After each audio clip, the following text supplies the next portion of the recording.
unity of the executive and legislative branches of government. And by extension, thank you to the department heads and all our employees in the executive branch we are optimistic that we will be working well together in the next 3 years.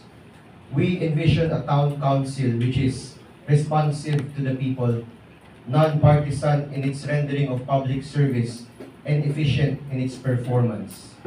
Passing key pieces of legislation is a given job of the Sanggunian.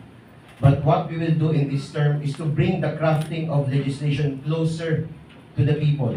Laws should emanate from the people and not from the cold, lofty distance of an ivory tower. This Sangguniang Bayan looks forward to the transferring to its new office and new session hall in the 3rd floor of the new municipal building, hopefully, Mayor, by the first day of January 1, 2026. And we implore our executive branch to extend all possible forms of assistance for us to meet this goal. Currently, the physical and psychological disconnect of having the Sangguniang Bayan occupy 2 floors with no direct access to connect both hampers our efficiency and productivity. The Sangguniang Bayan office needs to be united in one facility. The Sangguniang Bayan employees need to be united in one goal. There is no room for politicking and petty gossiping here. There is room, however, for the personal and professional growth of our employees. We will look into ways of improving your rank and your capabilities. As for presiding our honorable councilors, your Vice Mayor ran as independent and won as independent with a mandate as clear as daylight. This means that the people desire to have an unbiased leadership in the legislative branch.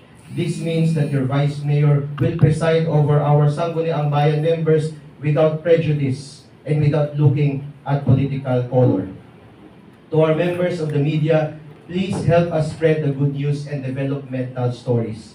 While people might sometimes like the excitement of controversy, in the end, what our people need are inspirational and uplifting news that give them hope that indeed every day we are making a better Bagong Kalibo. In this light, we will be reviving the Sangguniang Bayan Press Corps, and thank you in advance for your support. Lastly, to the people of Kalibo, this is a commitment. We will work hard every single day to give you the best possible public service. For God and for nation, thank you very much. Viva Kalibo! Viva! Thank you. And may we listen now to